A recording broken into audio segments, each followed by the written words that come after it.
Hello and welcome to the news update on Papyrus Global TV. I am Christiana Babayo. Before we begin, here are the headlines. Newly appointed Nigerian ambassadors to start duty in 2026. Presidency responds to allegations of discrepancies in new tax laws. Confusion in Borno after President Tinubu unveils 3,000 electric bikes despite statewide motorcycle ban. Tinubu sets goal for a secure, competitive and prosperous Nigeria in 2026, Minister says. Federal government declares Christmas, Boxing Day and New Year public holidays. Senate President Akpabio takes Natasha suspension case to Supreme Court. Nigerian government vows no hiding place for terrorists in forest as security drive intensifies. And now the news in details. Nigeria's newly appointed ambassadors will officially resume their posts in 2026, the Minister of Information and National Orientation, Mohammed Idris, has announced. The confirmations come after the National Assembly cleared the ambassadorial nominees, paving the way for their deployment to diplomatic missions around the world. Idris said the ambassadorial postings will strengthen Nigeria's bilateral relations, expand the country's global strategic engagements, and fill long vacant foreign missions that have lacked full ambassadorial representation for some time. He noted that the appointments responded to public demands for active diplomatic postings, which President Bola Ahmed Tinubu has acted upon. While some aspects of the deployment process have already been completed, Idris confirmed that the remaining steps will be concluded in the new year when the ambassadors will take up their assignments overseas. The Senate confirmed a total of 64 ambassadors, including career diplomats and non-career appointees, in recent weeks, marking a major step toward repositioning Nigeria's foreign service. The federal government has broken its silence on claims that the newly enacted tax reform laws contain discrepancies between the versions passed by the National Assembly and those later gazetted and published for implementation. The laws, which are set to take effect from January 1st, 2026, have generated political controversy, with some lawmakers and civil society groups alleging material differences that could affect legal and constitutional validity. In its response, the presidency dismissed allegations of secret alterations, saying there is no evidence that the laws were rewritten after passage and that the tax reforms were enacted following due constitutional processes. Senior presidential aides told journalists the criticisms amount to opposition noise and insisted implementation will proceed as scheduled.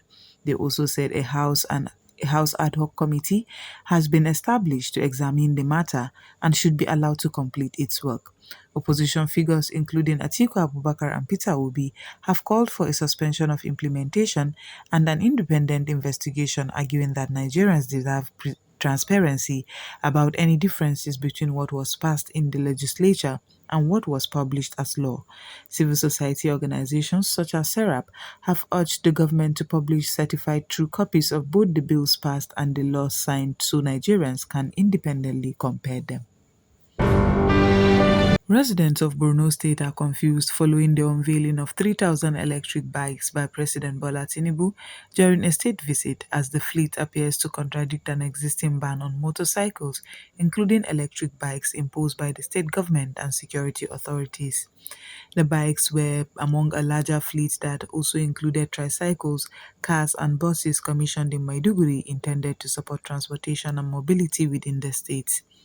The confusion arises because Borno State Police Command reaffirmed a ban on the use of motorcycles, electric and petrol-powered, in July 2024, citing security concerns related to insurgent activities and criminal use of two-wheeled transport.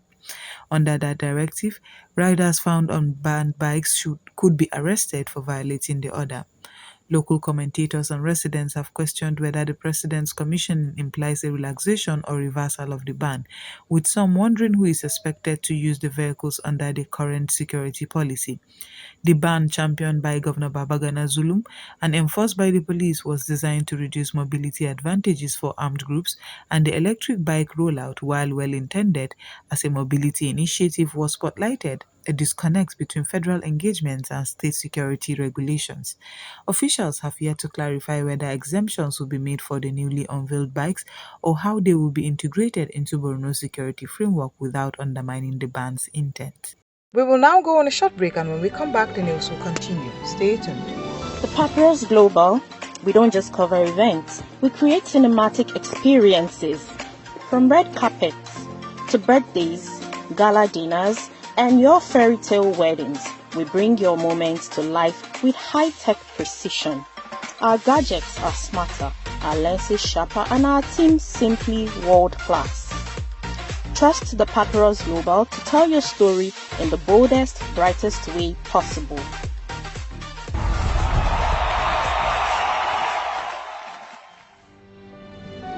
Welcome back, and now the news will continue.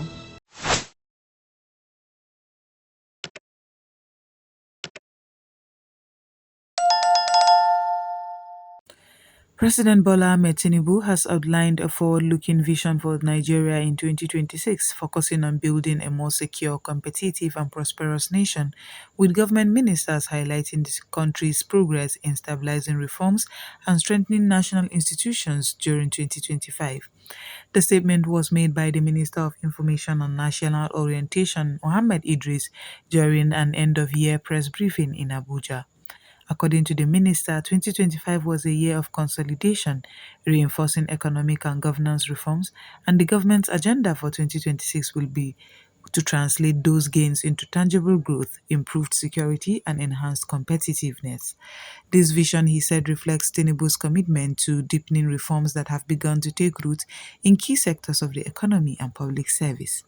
We are focusing on building a Nigeria that is secure, competitive, and prosperous, the minister explained, adding that reforms undertaken this year are designed to lay stronger foundation for sustained national growth and improved living standards in 2026 and beyond. The federal government of Nigeria has officially declared public holidays for the end-of-year festive season, confirming that Thursday, 25th December 2025, Christmas Day, Friday, 26th December 2025, Boxing Day, and Thursday, 1st January 2026, New Year's Day, will be national holidays for all Nigerians. The Minister of Interior, Olubunmi Tunji-Ojo, announced the break on behalf of the government, urging citizens across the country beyond religious lines to use the period for reflection on values like love, peace, humility, and unity, which are central to the season. Authorities also called on residents to remain law-abiding and security-conscious throughout the celebrations as family and communities gather to mark Christmas and welcome the New Year. This declaration follows similar ritual holiday pronouncements by the government for other national celebrations, reinforcing Nigeria's practice of officially recognizing significant cultural and religious dates.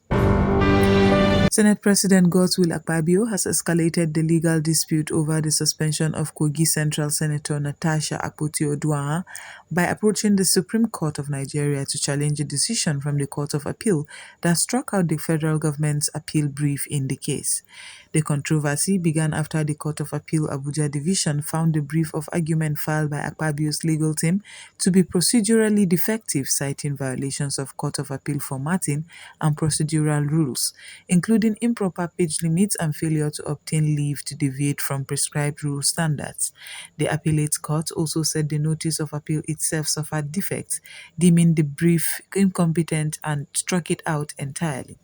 Dissatisfied with the ruling, Akpabio has now filed a notice of appeal at the Supreme Court, seeking to set aside the appellate court's judgment and allow him to refile his arguments in compliance with court rules. In his filing, he argued that the appellate court's refusal to permit regularization of the defective brief and failure to grant leave to exceed page limits amounted to a breach of his constitutional rights to a fair hearing. The matter stems from the broader political and legal saga surrounding Senator Natasha Akpoti-Oduaghan's suspension in March 2025 and has attracted widespread attention, with observers noting that the case intertwines procedural legal arguments with deeper political tensions between the Senate leadership and the embattled senator. Her legal team has already been formally served with the Supreme Court's filing, and the next phases of the litigation are expected to unfold at the apex courts. The federal government of Nigeria has reiterated its commitment to rooting out terrorists, bandits, and other criminal elements hiding in the nation's forests, stating clearly that there will soon be no safe havens left for violent groups operating in remote bushland. Government officials made the declaration as part of a broader security posture aimed at dismantling insurgent networks and improving national safety. In a statement issued on December 22nd, 2025, authorities said that intensified security operations will target forests where terrorists have traditionally found refuge, signaling a shift towards more assertive counter-terrorism measures. The renewed stance follows directives from President Bola Tinubu, who previously declared a nationwide security emergency and ordered the deployment of forest guards and security forces to flush out terrorists and bandits from wooded areas such as those in Kwara, Kebbi, and Niger states. Under the enhanced security strategy, the Department of State Services (DSS) and other agencies have been empowered to pursue and eliminate criminal elements wherever they are found, with expanded aerial and ground surveillance to track movements deep within forested terrain.